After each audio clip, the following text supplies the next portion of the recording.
Dans le bureau principal, Ridge demande à Steffi de ne pas garder rancune. Steffi dit à Ridge qu'elle ne peut pas oublier ce que les Logan ont fait. Ridge comprend que Brooke est un point de friction. Mais il a quitté sa mère. C'était lui. Il aime Brooke et ils forment tous une grande famille.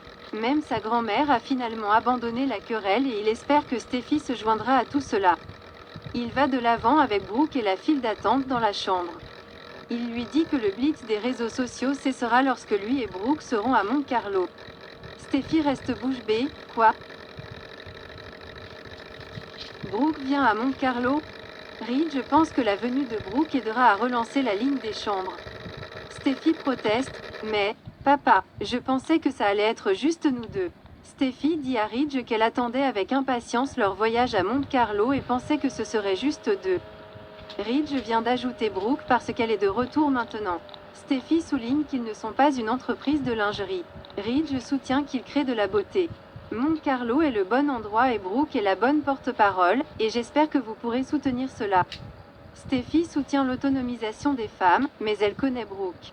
Et elle ne s'intéresse pas à l'autonomisation, mais à elle-même. Pensant qu'elle connaît Brooke, Steffi pense que Brooke veut de l'attention et a manipulé Ridge avec la ligne de lingerie. Ridge demande s'il est si facile à jouer. Steffi répond « Ouais, elle le pense ». Ridge affirme qu'elle ne veut même pas ça, il a dû la convaincre. Steffi décide que Ridge laissera Brooke réorganiser la ligne, mais Brooke n'a pas besoin d'aller à Monte Carlo. Steffi soupire, bien, il peut utiliser Brooke pour la ligne de la chambre.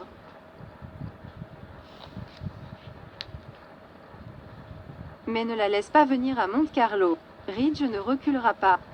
Steffi demande à quand remonte la dernière fois où ils ont passé du temps seuls ensemble, sans enfants ni proches. Elle l'attendait avec impatience. Steffi soutient qu'en tant que co-PDG, ils doivent se soutenir mutuellement. Ridge dit qu'ils doivent également se soutenir mutuellement. À Monte Carlo, ce sera Brooke parce qu'elle est meilleure que quiconque pour vendre ses produits. Il promet qu'ils n'auront du temps que pour eux deux.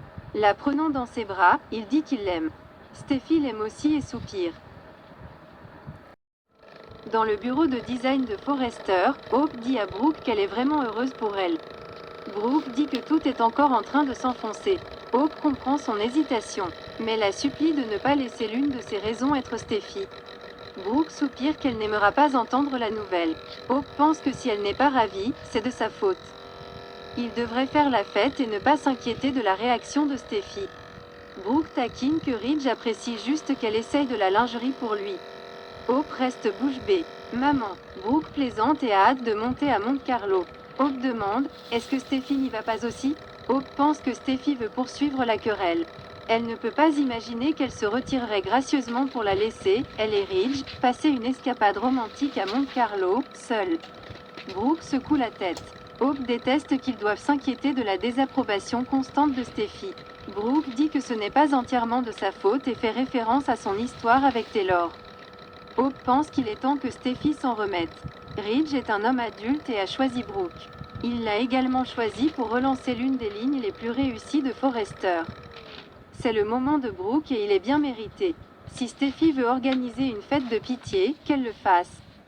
Mais Brooke doit profiter de ce voyage avec Ridge et ne pas laisser sa fille s'interposer entre eux. Plus tard, Ridge et Brooke sont seuls, s'embrassant. Il continue de penser à elle dans cette lingerie. Il lui demande de l'enfiler pour un ajustement. Brooke dit « Ce soir ». Ils s'embrassent à nouveau. Ridge lui dit qu'elle va avoir un tel impact sur les femmes du monde entier. Il promet qu'elle réussira à Monte Carlo. Brooke est flattée, mais elle ne peut s'empêcher d'être inquiète et gênée. Ce qui lui pèse vraiment, c'est Steffi. « Je ne veux pas m'interposer entre toi et ta fille ». De retour dans le bureau d'Eric, Hope arrive et Steffi lui dit que ce n'est pas le bon moment. Hope se demande si son humeur a à voir avec son père et la mère de Hope. Hope ferme la porte du bureau, exprimant son enthousiasme pour les événements entourant la relance de la ligne de chambre à coucher. Hope pense que mettre sa mère au premier plan sera formidable pour l'entreprise. Steffi demande si elle essaie de la faire monter. Hope se demande pourquoi elle voudra faire ça, notant qu'elle et Brooke se soucient de l'entreprise. Hope dit que Steffi était la seule à ne pas être enthousiasmée par le retour de Brooke. Hope dit qu'elle mérite cela et que cette opportunité compte beaucoup pour elle. Steffi dit que Brooke est au milieu d'elle et de son père. Ils avaient une très bonne complicité, mais les choses changent. Hope comprend. Elle serait blessée si elle s'attendait à partager une expérience avec son père et que l'opportunité était donnée à quelqu'un d'autre. Steffi pense que Hope la prend avec condescendance. Hope dit que le problème les dépasse. Elle pense que cela dépend du bonheur de leurs parents. Constatant que Brooke et Ridge ont finalement trouvé leur place, elle pense qu'ils doivent les soutenir. Steffi demande « Soutenez Brooke ?» Jamais.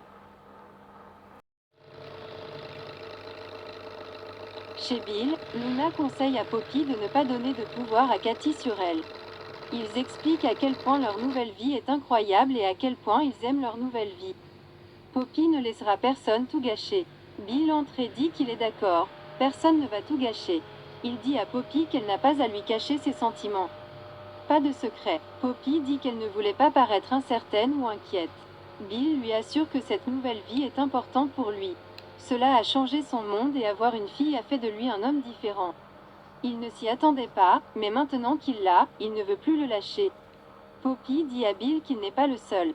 Elle a toujours été incroyablement protectrice, surtout quand il s'agit de Luna. Elle lui dit qu'il a changé leur vie de bien plus de façons qu'il ne peut l'imaginer. Luna est tellement reconnaissant que Bill soit son père. Ils s'embrassent. Plus tard, Bill dit à Poppy que maintenant qu'ils sont seuls, il veut lui parler de quelque chose. Ses sens Spencer lui disent qu'elle est tendue. Poppy admet qu'elle a eu une altercation avec Katie plus tôt. Elle avait des questions à son sujet auxquelles elle s'était jurée d'obtenir des réponses. Bill demande ce que cela signifie. Mais Poppy n'en a aucune idée. Elle en a marre de ça. C'était d'abord sa sœur et maintenant son ex-femme. Bill rit, ne t'inquiète pas pour Katie. Elle pense qu'elle me protège. Katie est inoffensive. Bill serre Poppy dans ses bras, qui a l'air plus tendu que jamais. Dans le bureau de Lee, elle demande à Katie si elle l'accuse d'avoir mal géré le test de paternité de Luna. Katie se demande simplement s'il y a une chance que ce soit incorrect. Elle est sûre que ces tests donnent de temps en temps de faux résultats. Et je me demande simplement si ce n'est peut-être pas correct. Lee se rend compte que sa sœur l'a vraiment alarmée. Katie dit qu'elle continue de recevoir des vibrations étranges de la part de Poppy, comme si elle cachait quelque chose. Lee lui assure que le test de paternité est correct. Bill est le père de Luna. Katie continue de remettre en question le test de paternité et Lee lui dit qu'il peut y avoir une marge d'erreur selon qui les administre. C'est pourquoi elle l'a fait elle-même. Katie suppose qu'elle soupçonnait Poppy de la même manière qu'elle savait qu'elle pourrait faire quelque chose d'aussi perfide que mentir et piéger Bill en lui faisant croire qu'il est le père de Luna. Lee dit à Katie qu'elle doit la vie à Bill après qu'il l'a sauvée, mais qu'elle se soucie également de sa nièce. Elle a donc pris les choses en main pour s'assurer qu'il n'y avait aucune place au doute ou à l'incertitude. Et il n'y en avait pas, Katie. Le test de paternité était correct. Katie fronce les sourcils. Plus tard, Katie est seule dans son bureau sur son ordinateur portable. Katie tape en se disant « Je sais que tu caches quelque chose, Poppy, et je vais découvrir quoi. »